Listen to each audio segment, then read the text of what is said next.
Can Zeke deke again? Hello, everyone. I'm Jonathan Coachman.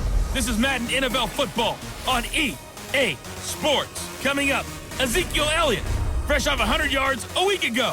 It'll be the Green Bay Packers taking on the Dallas Cowboys. So with that, let's head over to the heart of Texas. Massive AT&T Stadium in Arlington. On the call, here are Brandon Godden and Charles Davis. Just a gorgeous fall afternoon in the heart of Texas. No weather to speak of. Sun out, roof open. Yes, yes, and yes. A great day for football at AT&T Stadium in Arlington. Obviously, they do everything big here in Dallas, and the introduction of the Cowboys, no exception. They're set for football in Big D, as their guys will do battle with Aaron Rodgers and the Green Bay Packers. Hello again, everyone. I'm Brandon Godden, joined as always by Charles Davis. And Charles, you take a look at this Cowboy team entering play. It's been all systems go in this first month. They're off to a 4-0 start. And it's got folks believing that this is a team that's built to go all the way. You can't win the Super Bowl in September, but they're telling everyone that they're going to be there in the end. Meanwhile, for the visiting Packers, they come in off the very rare tie a game ago. And it'll be interesting to see what their mindset is going into this game. Sometimes that can be a deflator, and sometimes that can just really make you mad and more determined the next time out.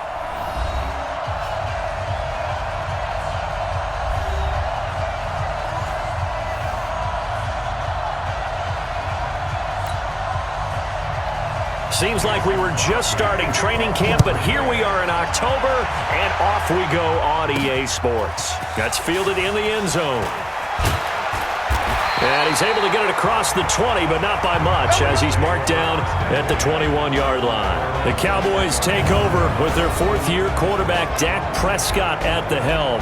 The passing yards a career high last year, close to 3,900, but protection was a problem for Dak Prescott. His 56 sacks taken were one fewer than his previous 2 years combined.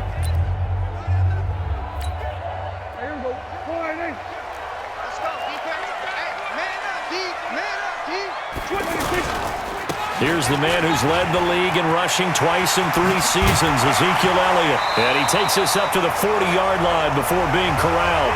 This drive starting off on the right foot, 18 yards.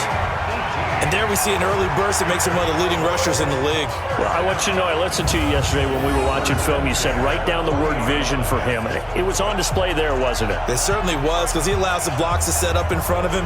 And if that continues, it could be a long afternoon for those guys trying to play some defense.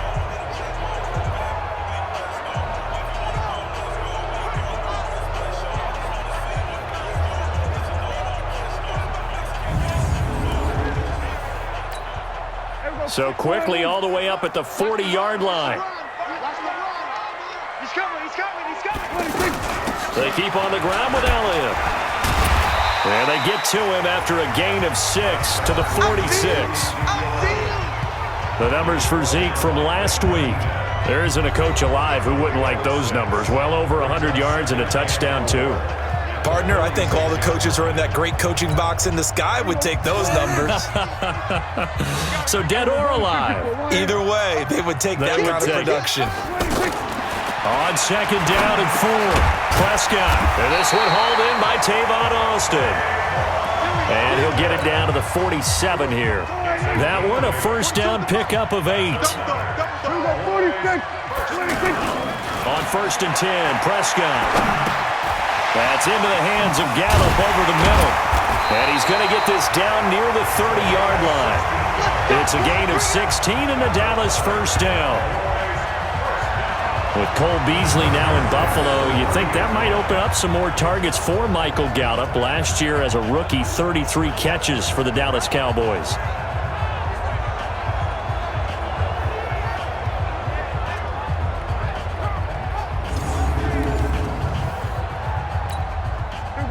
So first and 10 now from the 30. Now it's a bootleg with Prescott. And that is incomplete. He couldn't hold on through the contact. Brings up second down. The offensive starters now for the Cowboys. And back after a year in the Monday Night broadcast booth is Jason Witten, a perennial all-pro when he's on the field. When he left the game, 4th all-time in reception, second only to Tony Gonzalez among tight ends. And in his last full season of 2017, he still had 63 catches for 560 yards. This man is definitely a big-time threat downfield. Now a second down throw for the end zone, but it's incomplete. Time for a look at our starters here on defense. They come in a top 10 unit against the pass, currently 8th in the NFL. Take those rankings, throw them right out the window, because this is what you prepare for, this is what you practice for, this is what you think about. The ultimate test, taking on the #1 overall offense in the league. This offense was on the move. Now 2 straight incompletions have them looking at 3rd and 10.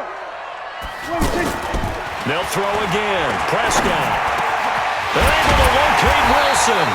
And down inside the 15, shy of the 10. A good-looking drive for the Cowboys so far. It's a first down. So opening drive, 3rd down. They complete the slant to move the sticks. And ordinarily, it's a high percentage pass when you throw it. And receivers like to run that route because it gets the ball in their hands pretty quickly. Just a couple of quick steps upfield, break towards the middle, the ball should be there, and then they can do some work afterwards. Kill. 47, 26. A first down carry by Elliott. So he got free of 1 tackle but couldn't do a whole lot else. Just a yard on the pickup there, and it'll bring up a 2nd and 9. Defensively here, you're facing a top 5 team in terms of points scored in the NFL. So when they're that high-powered, you've got to find a way to hold them under 20, because to me, that's the magic number. 20 points scored gives yourself your best chance to win. So if they're up around 24, 28, 30, they could be in some trouble. And I think so, because then you turn it into a shootout, and that means your offense has to keep pace. His pass caught at the 4. And he's going to be taken down here, still a couple yards short of the 1st. They get 7 there, but it brings up 4th. Well, we hear so often how tackling has become almost a lost art in the NFL game. But it's so important to tackle well on these receivers, especially in a play like this one.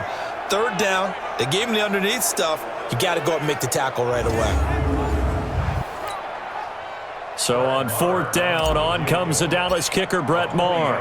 From the right hash, and this one just a chippy. Maher able to put this one through. And the Cowboys are going to jump out to a 3-0 lead. Of course, the door for Maher was opened after a little bit of a surprise move. The Cowboys letting go of Dan Bailey last year. Yeah, Maher took over in the preseason. He's from Nebraska via the Canadian Football League, where he kicked for 4 years. And I saw him personally make 2 game-winning field goals last season against Detroit and in Atlanta. That'll be taken in the end zone.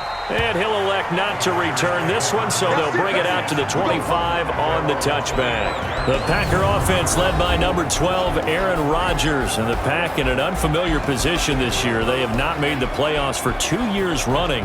6-9-1 a year ago, and now with a new head coach in Matt LaFleur. No guarantee certainly that they'll play meaningful football in January this year. Rodgers will break the huddle and bring the Pack up 1st and 10 at their 25-yard line. Working from the gun, Rodgers. Caught on the right side by Jones. Nothing on that one. It'll be 2nd down. And this offense often hinges on one of the best tight ends in the league, and that's Jimmy Graham. I think he made up for lost time when he got to the NFL, because in college, he was mainly a basketball player, a defender who couldn't score. Now he's flipped it around in the NFL. Every time he touches the ball, he's a threat to score. Had the completed pass, but for no gain, stopped right at the line, so it's 2nd and 10. Got a man, that's Allison. And he's going to lose yardage and be backed up to the 25. It'll be a loss of a yard, and that's going to make it 3rd down and 10. Well, I know it goes against the instincts of the person catching the ball, because all you're ever taught